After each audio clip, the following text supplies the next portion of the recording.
Pearl Harbor happened, I went down and decided I want to get in the Air Corps, Air Force, whatever. So I took they had an exam for qualification, so I went down and took the exam.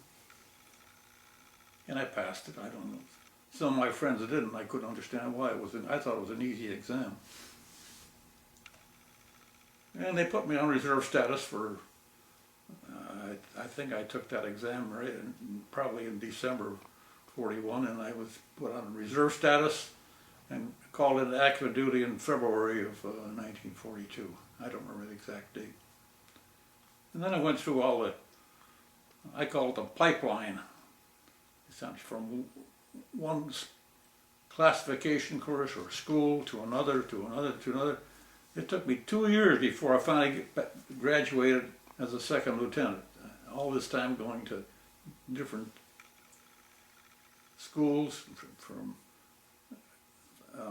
pre-flight, and then eventually primary flight training, basic flight training. Primary flight training was at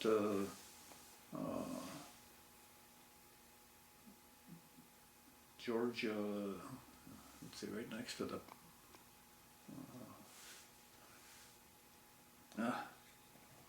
Americus, Georgia. And spent a couple of months there, and then another couple of months over at Greenwood, Mississippi for basic flight training.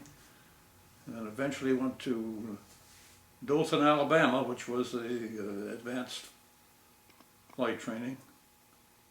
And I completed the school, graduated, and they made me a second lieutenant.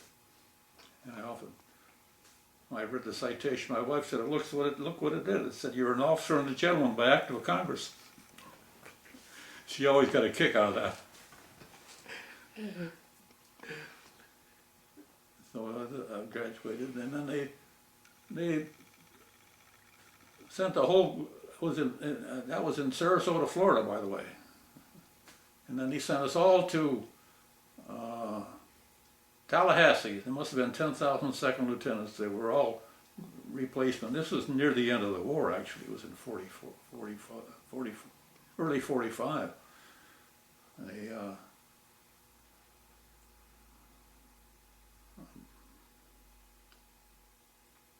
And they put us all in a theater, and they started asking for volunteers for specific duties. And they didn't get many volunteers, of course, but then they finally said, okay, this group over here of 40, you volunteered for this school, and then this group over here, which I was in, you volunteered for a tactical reconnaissance school. And we looked at each other and said, what the hell is tactical reconnaissance? We had no idea. Well, it ended up, it was a tactical reconnaissance school was at Meridian, Mississippi, Key Field, Mississippi, which is where we took training as a tactical reconnaissance pilot and found out what we were supposed to do, and also got flew the P-51 for the first time. That was transition into the P-51, and after got through with Keyfield, Mississippi, I went back to replacement depot someplace, and I can't remember where, but eventually I got shipped over to Germany. Well, actually to France. And it was in late 40, well, that was 45, yeah. So late,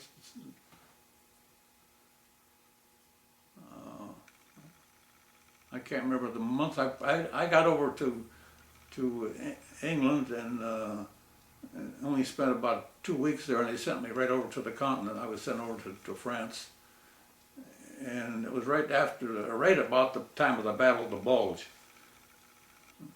So I was in the tail end of the war, really. But the weather was terrible, of course, as you probably all the accounts of the Battle of the Bulge, which is why the Germans were very successful in going that far, because we didn't have any air support because the weather was so bad. Anyway, I got put on a little town called Asolo, France, and we had a airstrip there, and it was snow was about 3 feet deep, and they had the runway plowed, and we flew off of that and started flying tactical reconnaissance missions, which was an interesting job. Our mission was to bring back information. Tactical reconnaissance flies in groups of 2. The leader is looking at the ground, taking notes on what he sees, and we flew at comparatively low altitude, between 2,000 and 10,000 feet, which was a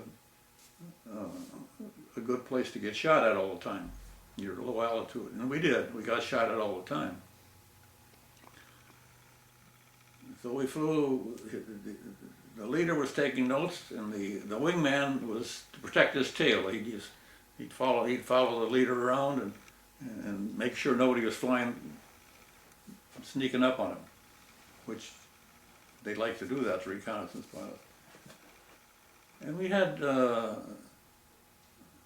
2 squadrons of P-51s in the group, and 1 squadron of P-38s. And the P-30, but they were on another base at the time, so I'm getting ahead of myself. Eventually, that base we were at Aslo, spring came and all the snow melted, and we were flying out of a muddy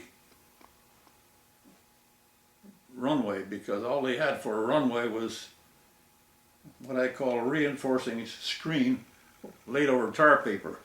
And when the snow melted, the bottom dropped out. We were taxiing through mud that deep to take off and fly, which we did. And it got so bad that we'd had a crew chief at the end of the runway, and he would throw water on the windshield so we could see where we were going. And then we'd take off, and sometimes that runway would, those reinforcing screen would break, and we'd end up with a puncture in the tire. We ended up with, I think, about 5 or 6 flat tires a day. Every time we came back, we might have a flat tire, because that screen would bend and break, and the wires would stick up. Anyway, we flew off of that until the weather got a little better, and then and of course that was after the Battle of the Bulge, and they moved us up to a place called Hagenau, Germany. Hagenau, right over the border, and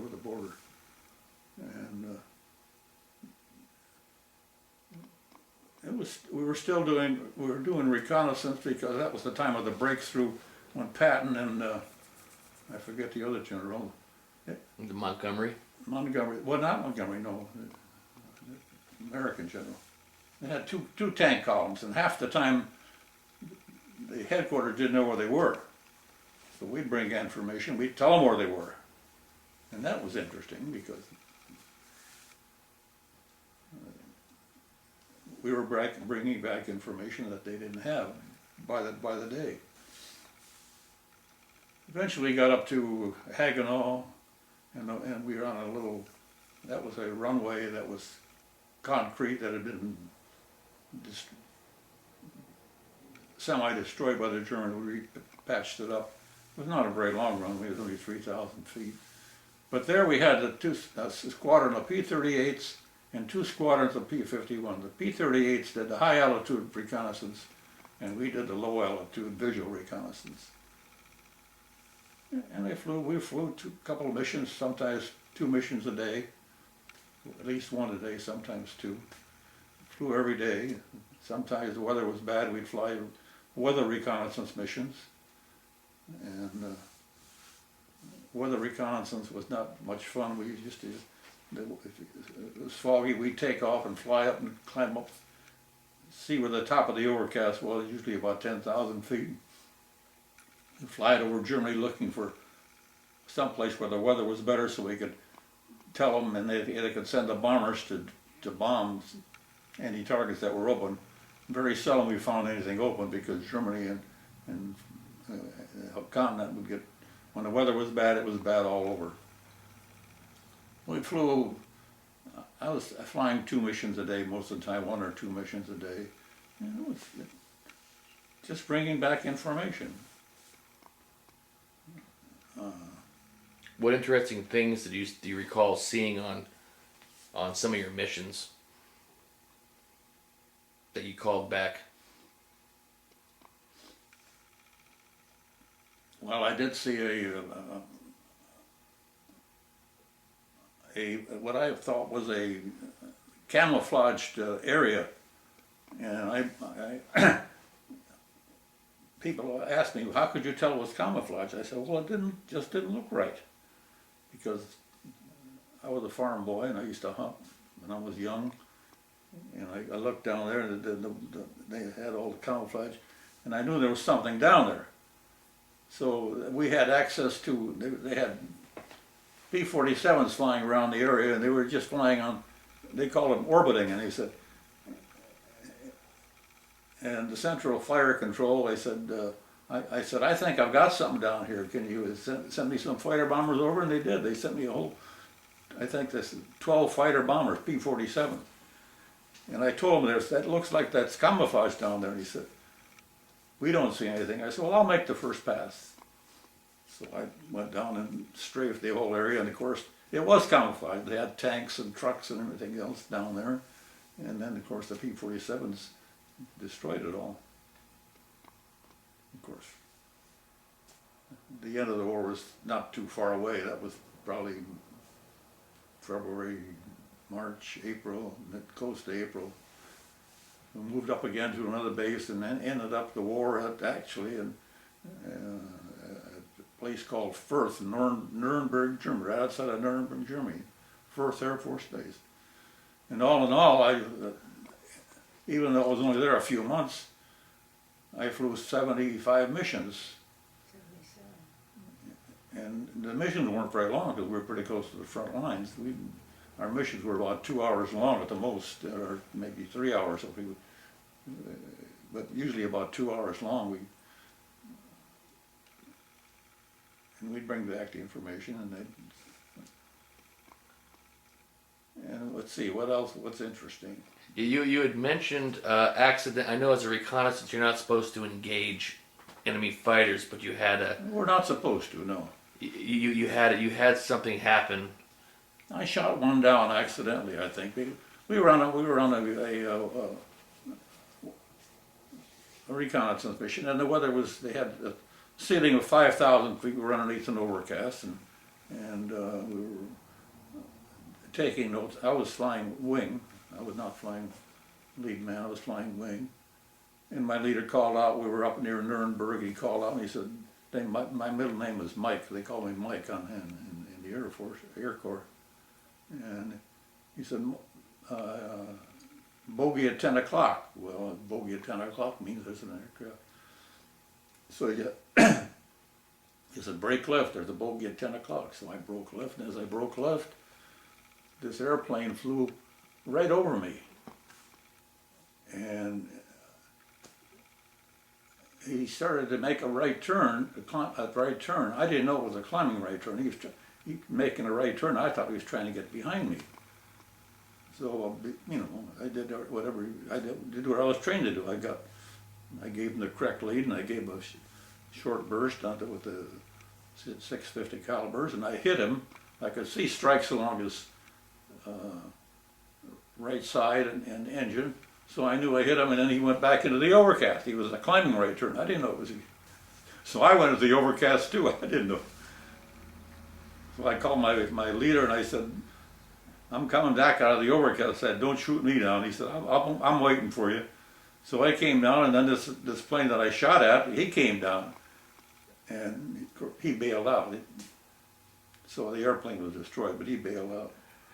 Do you recall what kind of plane it was? Well, I didn't know. My leader said it was an experimental aircraft. It's called an ME-210, Messerschmitt, I think it was a 210. And that was when they called it a long, no, they called it not a Messerschmitt, they called it a long-nosed Focke-Wulf. It's where they took two inline engines and put them side by side, and I don't know what the performance of that airplane was, but we brought back the information, that's what they told us it was. Focke-Wulf 210, I didn't know what it was. But anyway, shot it down. You just do what you're trained to do automatically. Let's see, anything else? Oh, when we were still in France one day, we were flying around and the weather was terrible, in and out of the clouds and over the clouds, and we'd been up and down. And the central radar control called us and said, would you look around your area? There's a B-17 lost up there. It evidently lost its radio, and we don't know what altitude they're at, and they don't know where they are, and they're about ready to bail out. They're almost out of fuel. They didn't know where they were.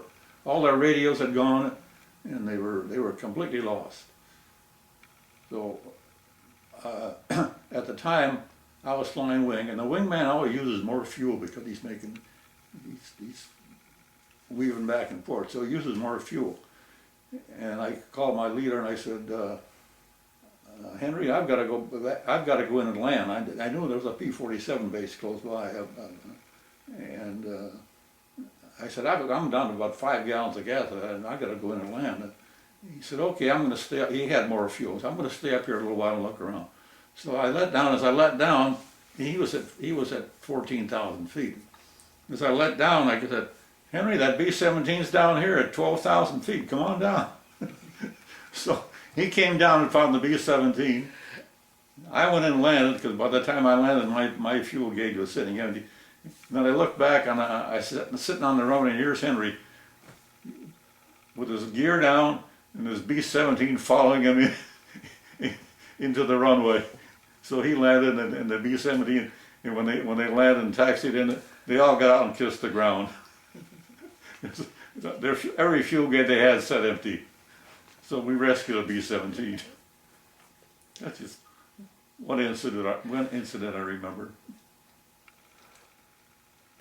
Any other exciting events that you remembered besides the? I think those are very exciting events. You got a confirmed kill and you saved an entire bomber. Well,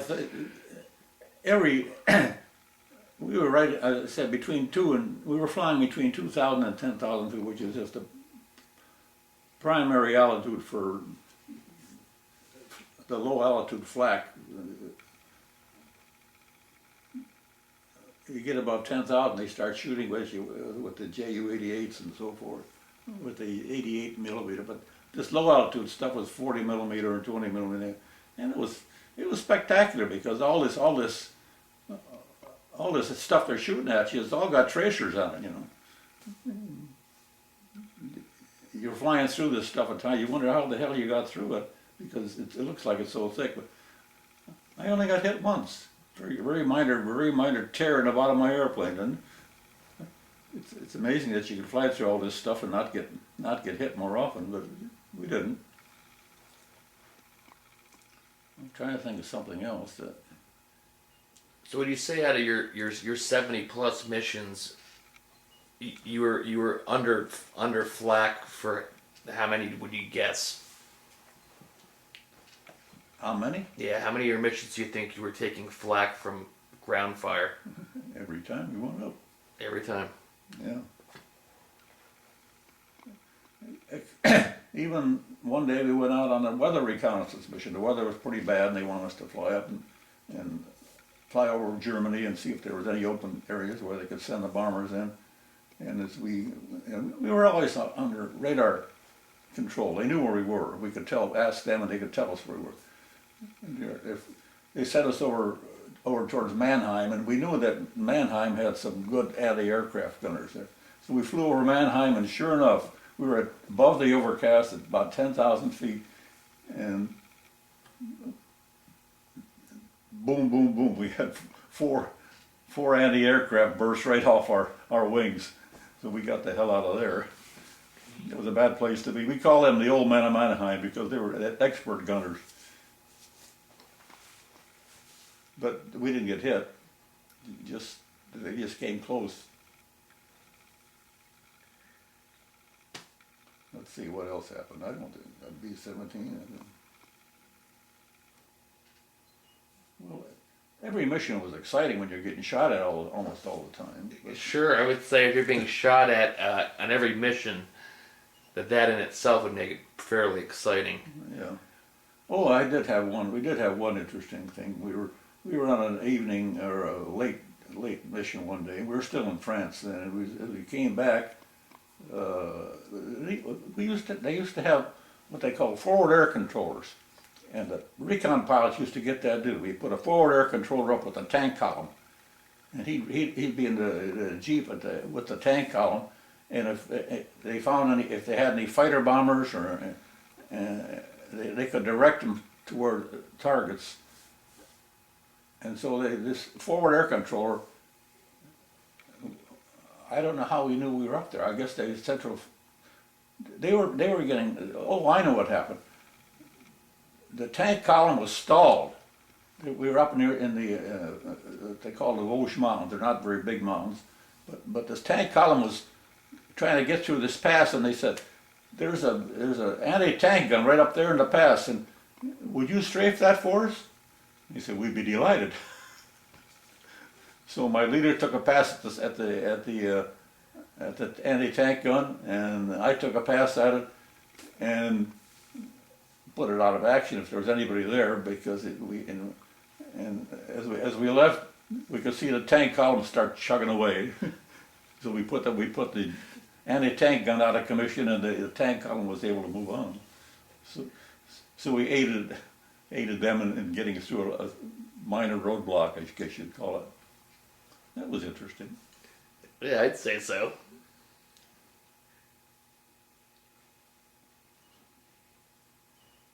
I don't have any other items of interest that I can think of right now. So that was your last base that you guys had operated out of there in Germany before you were transferred home? Right up near Nuremberg, in the war ended when we were there. Yeah. It was called Fürth, a little suburb of Nuremberg. Fürth. And the air base, it was a German air base.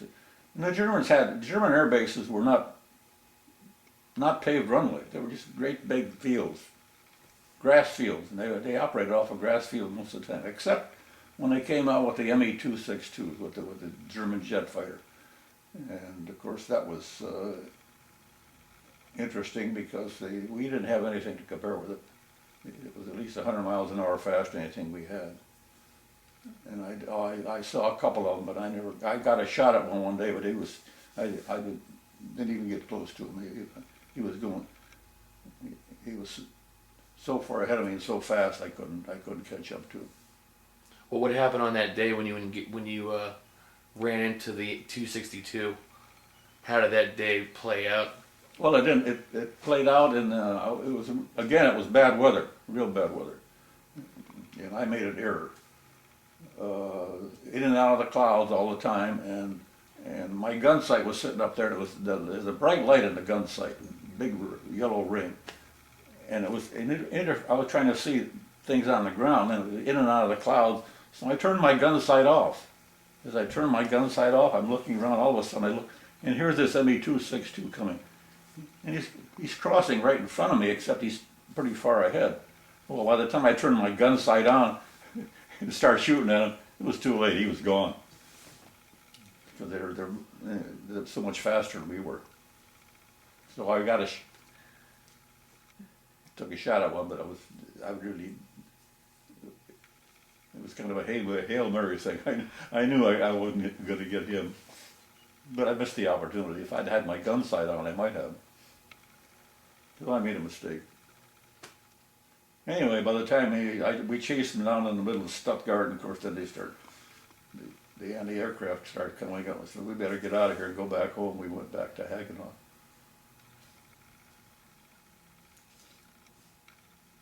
So I don't have many stories, I'd say day by day thing. Every day that we flew, we got shot at. Yeah, I mean that in itself is. And we got used to it, That's when we got used to it. Sure. Whenever the flak got too heavy, we moved someplace, it would just move away. And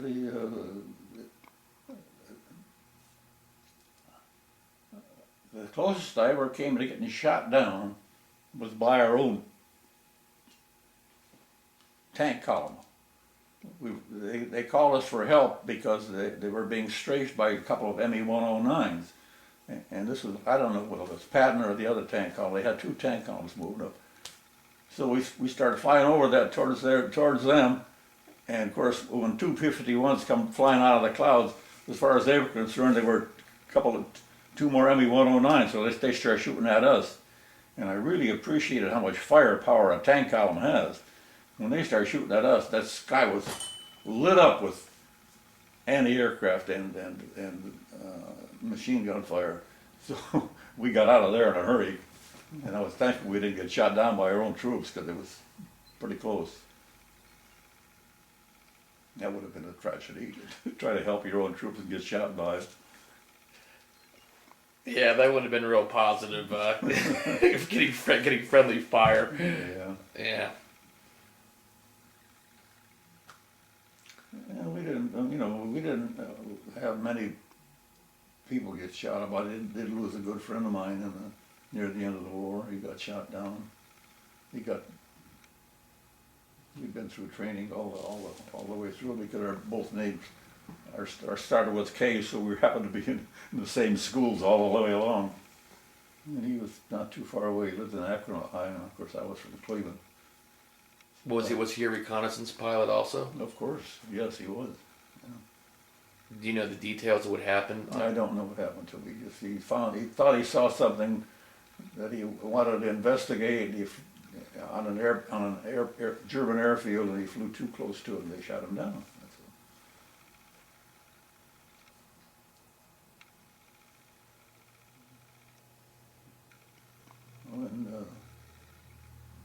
But we didn't have a lot of attrition. We got a couple other guys who shot down, and then they'd bail out and find their way back. One other guy, he bailed out over. He got shot. The B-51 was easy to disable because if you got shot in your radiator, well, you weren't going to fly very far because the radiator would overheat. The engine would quit. So anyway, he got hit in the engine, and he started flying back, and the engine quit, so he bailed out in between the lines. And his wingman came back and shook his head. He said, I saw his parachute open, but I didn't see any movement down there. So we assumed he was dead. 3 days later, he came into the squadron carrying his, he didn't have, the bag, he didn't have the parachute, but he had a bag of something over there. He said, and of course they were already gathering up his belongings and getting ready to declare him dead. and notify his next of kin and all that. He said, geez, he said, you could have waited until my body got cold anyway. So he hitchhiked away back, and we were happy to see that he was alive because the wingman thought he was dead.